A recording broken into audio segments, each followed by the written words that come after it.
The engineer believed he was assisting a warrior, but she was a Galactic Empress. Elia's ward worked where maps stopped being neat.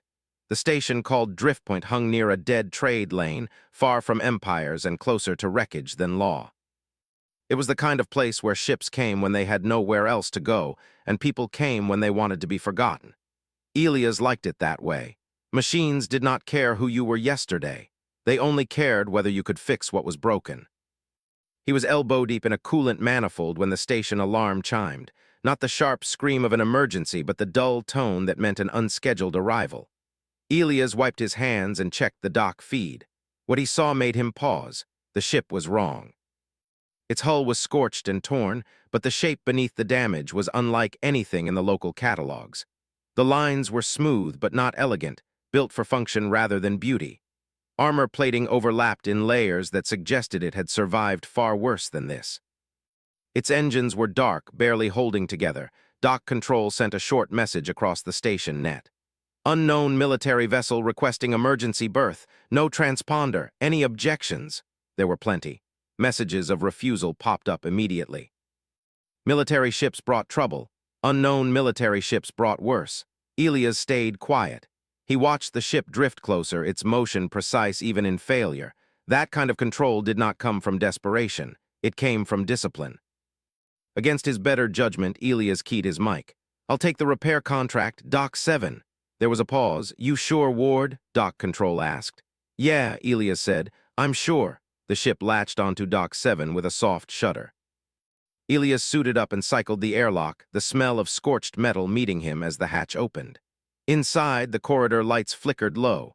Power was being rationed carefully. He found her near the engine core. She was slumped against the bulkhead, one arm pressed to her side. Her armor was cracked and burned, dark fluid seeping through the seams. The armor itself was advanced, layered with adaptive plating Elias had only seen in theory. Her helmet lay beside her, revealing sharp features and eyes that tracked him instantly when he entered. Her hand moved toward a weapon at her belt, then stopped. She looked at him, assessing, measuring. "I am not your enemy," Elias said slowly, keeping his hands visible. "I'm the engineer." She studied him for a long moment, then exhaled and nodded once. "Then you are brave," she said. Her voice was steady, controlled despite the pain, "or foolish." "Usually both," Elias replied. He scanned her injuries. They were bad, but not fatal. The armor had saved her life. Whoever she was, she had been in a real fight. "My name is Elias," he said as he worked. "Station rules say I need a name for the logs." She hesitated just long enough for him to notice. "Kale," she said finally. "I am a warrior, nothing more." Elias accepted that without comment. People on Driftpoint had many reasons for lying about who they were. He focused on sealing the wound and stabilizing her. Her physiology was close enough to human that his medkit worked, though he had to adjust dosages carefully. As he worked, he noticed the ship responding to her presence. Systems that were locked to him unlocked when she spoke. Commands required layered authorization codes that changed dynamically. This was not a standard military vessel. This was something built to protect someone important. "You fly this alone?" Elias asked. "Yes," Kale said. "It is designed that way." "That's a lot of ship for one warrior," she gave a faint smile. "I have never needed less." Once she was stable, Elias turned his attention to the engines. They were damaged but repairable. The design was unfamiliar, but the logic was sound. Advanced materials but clear purpose. He found himself admiring it despite the danger. Hours passed. Driftpoint stayed quiet, but Elias felt it in his bones when trouble was coming. He was rerouting a power conduit when Kale's eyes snapped open. "They are searching," she said. "Who is they?" Elias asked. She sat up despite the pain. "Those who want me dead." Before he could respond, the station alert changed pitch. A patrol fleet had entered sensor range. Not local security. Imperial make from one of the nearby powers. They were scanning everything. Dock Control's voice came over the channel, tight with fear. "Dock 7, that patrol is asking questions. They want to inspect your ship." Kale looked at Elias. There was no command in her eyes, only expectation. She was ready to run or to fight or to die. She had clearly done all three before. Elias swore under his breath. If the patrol boarded, they would find her. Whatever she had done or whatever she was, Driftpoint would suffer for it. The station barely survived as it was. "Okay," Elias said. "We're not doing this the normal way." He ran for the station interface and began rewriting power distribution on the fly.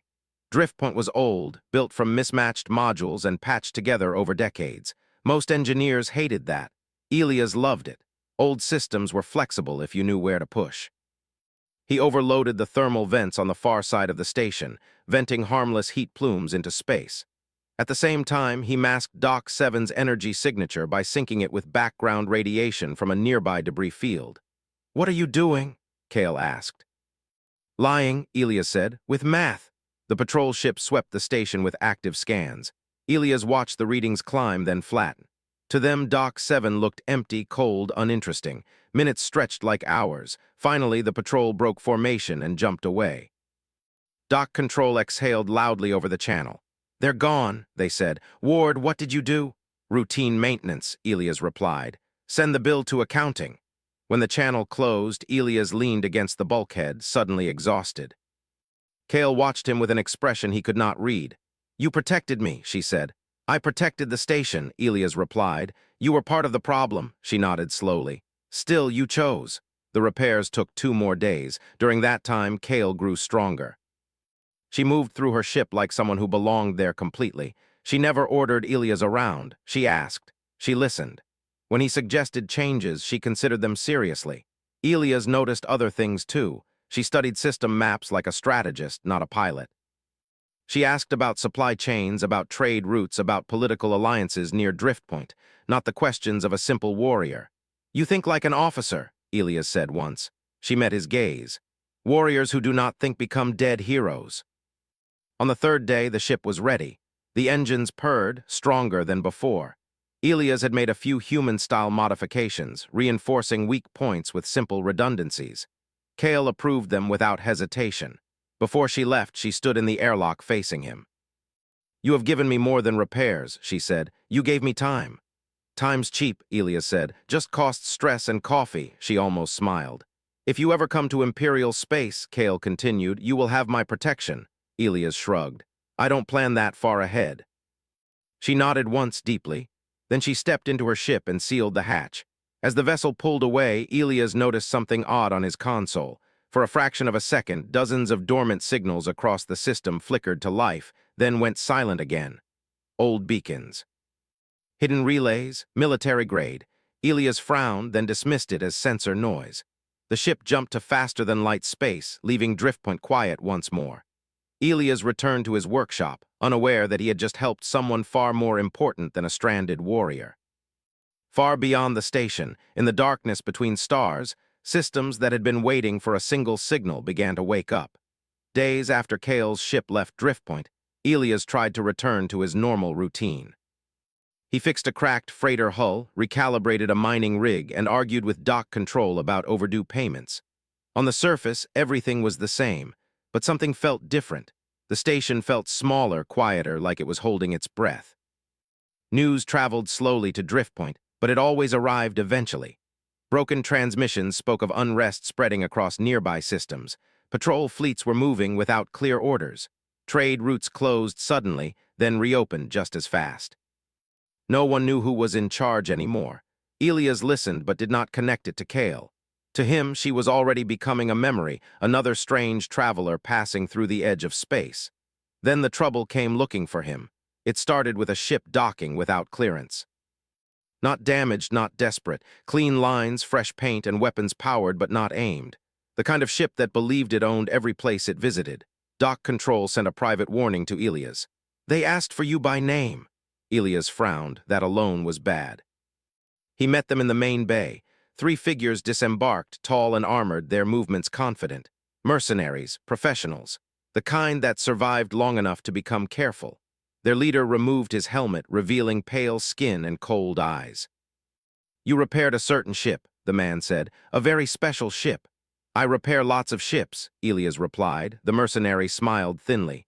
"This one belongs to someone important, and someone wants to know where she went." Elias felt his stomach tighten, but his voice stayed calm. "I don't keep travel records, station policy." The mercenary stepped closer. "We can be persuasive." Before things could escalate, station security arrived. Old weapons, worn armor, but numbers mattered. The mercenaries backed off, but their message was clear. They left Driftpoint without violence, but not without promise. That night, Elias could not sleep. He replayed every conversation with Kale in his head, the way she spoke, the way the ship obeyed her, the way hidden beacons had answered her signal. She had not lied when she said she was a warrior. She had simply not said what kind. The next day, Driftpoint came under attack, not a full assault, just a test. Small strike craft emerged from faster-than-light space and targeted the station's outer sensors. Precision strikes. No random fire. Someone wanted Driftpoint blind, not destroyed. Dock control panicked. Calls went unanswered. The station was not built for war. Elias ran. He did not grab a weapon. He ran to the engineering core. He knew Driftpoint better than anyone, every weakness. Every shortcut, every system no one else bothered to learn.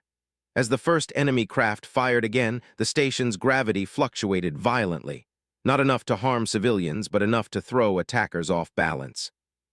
Automated docking clamps snapped shut, catching one strike craft and crushing its wing. Elias rerouted power from unused habitats into the sensor array, flooding space with false targets. Enemy weapons locked onto ghosts. Real ships slipped past. When a boarding pod latched onto the hull, Elias vented atmosphere only in that section, forcing the attackers to retreat or suffocate. He resealed it seconds later. The entire defense was improvised. Nothing lethal, nothing permanent, just control. The attack ended as suddenly as it began. The enemy ships withdrew, their mission incomplete. Silence returned, broken only by shaking voices and damaged bulkheads. For the first time, Driftpoint's people looked at Elias differently, not just as a mechanic, as something more dangerous. Later that day, a message arrived on a secure channel Elias had never seen before. The encryption was layered, adaptive, alive.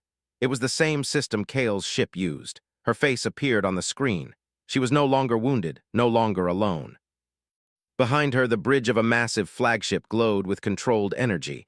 Officers moved with quiet purpose, stopping and bowing as they passed behind her. "Elias Ward," she said, "I hoped you would not be harmed." "You brought war to my station," Elias replied, anger finally breaking through. Kale inclined her head. "I brought enemies who were already searching. You were never invisible, only uninteresting. That's not comforting." "I know," she said. "Which is why I am speaking to you now." She explained what she could, not everything, but enough. She was not an exile by accident. She had been betrayed. Her own council feared change, feared losing control. They tried to remove her quietly. When that failed, they declared her dead and fractured the empire to keep power for themselves. "I needed time," Kale said. "Time to reach my loyal fleets, time to let the truth spread. You gave me that time." Elias leaned back, running a hand through his hair. "So what now?" "Now they know you helped me," Kale said simply. "That makes you a target. That wasn't part of the deal." "There was no deal," she said softly. "Only choice." She paused, then continued. "I will not force you to join me, but I can protect your station. Declare it neutral ground under my authority." "Authority?" Elias repeated. Kale looked straight at him.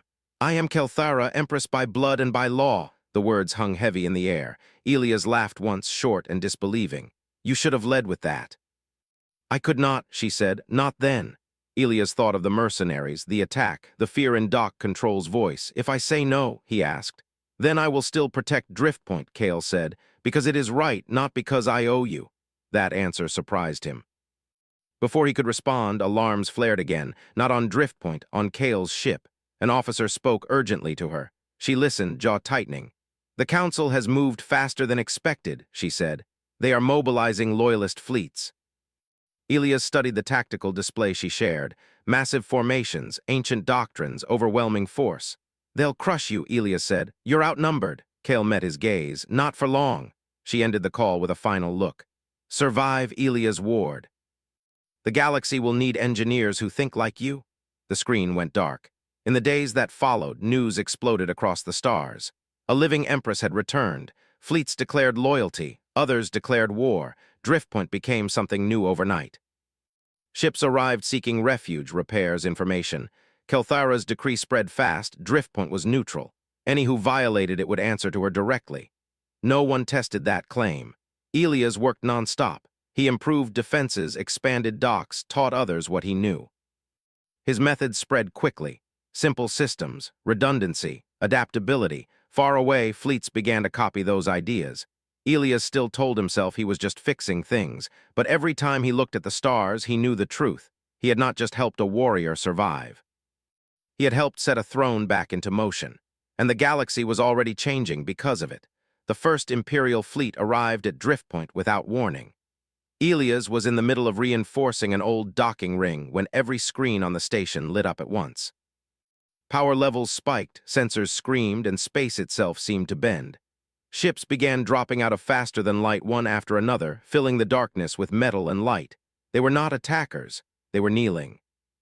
That was the only word Elias could think of as he stared at the sensor display.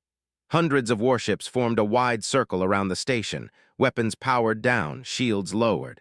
Their formations were perfect, ancient, ceremonial. Dock Control's voice trembled over the channel. "Elias, they're hailing us, all of them." Before he could answer, the main display switched on by itself. Kelthara appeared. She stood in full Imperial regalia now, no damaged armor, no blood, no shadows of exile. Her presence filled the screen without effort. Behind her, banners of deep blue and silver hung from towering walls. Officers and advisors stood in ordered rows, silent and watchful. She raised one hand. Every ship outside Driftpoint mirrored the gesture, weapons fully powering down. "People of Driftpoint," Kelthara said, her voice calm and clear. "By ancient law and living will, I claim this station under my personal protection. No fleet, no council, and no throne may violate it." She paused, then turned her gaze slightly, as if looking directly at Elias through the screen. "And I formally recognize Elias Ward as the human who ensured my survival when the Empire failed." The channel went silent. Dock Control stared at Elias like he had just been struck by lightning. "I didn't sign up for this," Elias muttered. The transmission ended, and one by one the Imperial ships jumped away, leaving Driftpoint untouched and very much changed. From that day on, nothing was simple. Engineers, merchants, diplomats, and refugees poured in. Driftpoint became a crossroads, then a symbol. The station that survived an Imperial civil war without firing a shot. The place protected by an empress who had returned from the dead. Elias barely had time to sleep. Kelthara contacted him often now, sometimes to ask technical questions, sometimes to warn him of incoming threats, sometimes just to talk. She never ordered him. That unsettled him more than if she had. Her war was growing. The Council loyalists still controlled vast territories. Their fleets were bigger, older, and built for overwhelming force. Kelthara's loyal fleets were scattered, damaged, and short on supplies. Yet slowly, impossibly, the balance began to shift. Human ideas spread like sparks. Elias shared everything he knew with Kelthara's engineers: modular repairs, redundant systems, ships designed to be fixed in hours instead of months, fleets that could operate without perfect coordination. "Your people plan for failure," one alien engineer said, half confused, half impressed. "We plan because failure happens," Elias replied. Battles followed a new pattern. Kelthara's fleets would strike, retreat, repair, and return stronger. Loyalist fleets won early engagements but bled resources they could not replace. Their ships were powerful but fragile, perfect until they were. Elias watched the war through data feeds and after-action reports. He never held a weapon. He never left Driftpoint. Still, his fingerprints were everywhere. One day, Kelthara arrived in person. There was no ceremony, no fleet escort, just her flagship docking quietly at the station. She met Elias in the same bay where he had first found her wounded and alone. "It seems smaller now," she said, looking around. "Everything does after you almost lose it," Elias replied. They walked together through the station. People bowed to her. She acknowledged them but never demanded it. Her attention stayed on Elias. "The Council is breaking," she said. "They underestimated how quickly humans adapt. They thought your methods were crude." "They usually do," Elias said. She stopped near a viewport overlooking the stars. "I need you," Kelthara said. Elias had known this moment would come. "I already help," he said carefully. "You help from the edge," she replied. "I need you at the center." She explained her plan: not domination, not conquest, reform. A new imperial structure where systems governed themselves, supported instead of controlled. It was ambitious. "Dangerous? They'll resist," Elias said. "They already are," Kelthara replied. "That is why I need someone who thinks differently, someone who questions tradition without hating it." Elias shook his head. "I'm not a politician." "I do not ask you to be," she said. "I ask you to be an engineer for an empire. Silence stretched between them. Finally, Elias spoke. One condition, she waited. No human lives treated as expendable, he said. Not soldiers, not civilians, not ever. Kelthara did not hesitate. Agreed. That was how Elias Ward became chief systems architect of an empire. The final battle came sooner than expected. The Loyalist Council gathered their remaining fleets around their capital world, believing numbers alone would win. Kelthara moved to intercept, her forces smaller but faster. Elias watched the battle unfold in real time. Loyalist weapons tore through space, devastating entire sections of Kelthara's fleet. Then her ships adapted. Sections detached, rerouted power, and kept fighting. Destroyed vessels became repair platforms. Retreat became repositioning. The Loyalists could not understand it. When their command ship lost power, it did not explode. It drifted, helpless, surrounded. Kelthara ordered a ceasefire. She opened a channel to the council. This war ends now, she said. Not with annihilation, but with change. Some expected execution, others expected surrender. Instead, Kelthara offered amnesty. The galaxy watched in shock. Victory without extermination was unheard of. The council fell not in flames, but in silence. The empire stabilized. Months later, Elias stood once again in his workshop on Driftpoint. He wore no uniform, no insignia, just grease-stained sleeves and tired eyes. Kelthara visited quietly without guards. You could rule worlds, she said, yet you choose this. Someone has to keep things running, Elias replied. She smiled, a real one this time. You believed I was only a warrior, she said. I believed you needed help, Elias answered. Outside, ships moved through space using systems inspired by human design. Fleets built to survive, not just conquer. The empire endured, and at its heart was a simple truth the galaxy would never forget. A human engineer helped a stranger. And changed everything. The war was over, but the galaxy did not become quiet. For centuries, conflict had shaped how empires thought, built, and ruled. Peace felt unfamiliar, almost dangerous. Systems that had survived only by choosing sides now had to decide who they were without a war to justify everything. Kelthara understood this better than anyone. From her throne world, she did not celebrate victory with parades or monuments. Instead, she sent messages. Not commands, not threats, but invitations. She called governors, fleet leaders, and even former enemies to speak openly. Some refused, many listened. Elias Ward watched all of this from Driftpoint. The station had changed beyond recognition. What was once a forgotten outpost had become a place of rebuilding. Ships arrived damaged not from battle, but from long neglect. Crews arrived tired, unsure of what peace meant. Elias and his team worked day and night, not to prepare for war, but to prepare for life after it. Human-style engineering spread faster than any fleet. Repair bays replaced weapon platforms. Supply ships were redesigned to support multiple species. Communication systems became simpler, clearer, harder to break. Instead of one massive control center, stations were built with many small ones. If one failed, the rest kept working. Messy, some alien designers complained. Alive, Elias corrected. Kelthara visited often, sometimes announced, sometimes not. When she came quietly, she wore simple clothing and walked the station like any other traveler. She listened more than she spoke. One evening, she stood beside Elias at a viewport, watching ships depart. They still expect me to rule like the empresses before me, she said. And you won't, Elias replied. No, she agreed. I can't. Resistance remained. Some worlds clung to old systems of control. Some military leaders resented losing absolute power. A few even tried to rebel. They failed not because they were crushed, but because no one followed them. The galaxy had seen another way. When a border system collapsed due to famine, it was not a fleet that arrived first. It was repair ships, food convoys, and engineers trained in human-style adaptability. When pirates threatened trade routes, patrols disabled ships without destroying them, offering surrender instead of death. The idea spread quietly. Survival did not require cruelty. Humans earned a strange reputation during this time. They were not the strongest.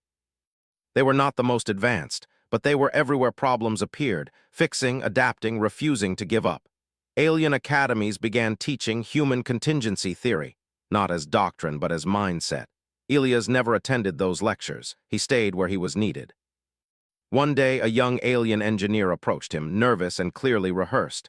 They say you helped design an empire, she said. Elias didn't look up from his tools. I helped fix broken systems. That's what I mean, she replied. Later that cycle, Kelthara summoned Elias to her flagship, not as empress but as partner. They met in a quiet chamber, no guards present. The Council of Systems wants to formalize humanity's role, she said. They want treaties, titles, representation. Elias sighed. They always do. I will not force it, Kelthara said, but your people deserve a voice. Then give them one, Elias replied. Not through me. She studied him. You don't want legacy. I want things to work, he said. That's enough. Kelthara nodded slowly. Very well. Instead of a monument, she issued a single decree.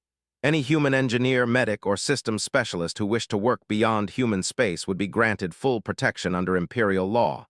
No rank, no obligation, just freedom to help. It changed everything. Humans spread across the stars, not as conquerors, but as builders. Some stayed. Some returned home. Some never stopped moving. The empire stabilized not through fear, but through connection. Years passed. Driftpoint remained Driftpoint, patched, imperfect, alive. Elias grew older. His hands carried more scars. His hair grayed. He trained others now, stepping back when he could. Kelthara remained empress, but she ruled differently than any before her. She walked among her people. She listened. She changed her mind when needed. History struggled to describe her reign. They tried words like soft and weak at first. Then the galaxy endured. When a massive stellar storm threatened dozens of systems, evacuation and reinforcement happened faster than any military response in recorded history. When a rogue artificial intelligence destabilized trade networks, it was contained without destroying entire sectors. The galaxy learned that resilience was stronger than dominance. On a quiet day, Kelthara visited Elias one last time. They sat together in his workshop, surrounded by tools and half-finished projects. You once thought I was just a warrior, she said. And you once thought you were alone, Elias replied. She smiled. The galaxy remembers the war, she said. But it will remember what came after longer. Elias nodded. That's how it should be. When Kelthara left, there was no farewell broadcast, no announcement, just a ship departing into the stars. Elias returned to his work. Somewhere far away, children learned history that did not glorify destruction. Engineers studied designs meant to fail safely instead of perfectly. Leaders learned that power could be shared without being lost. And across countless worlds, one simple story endured.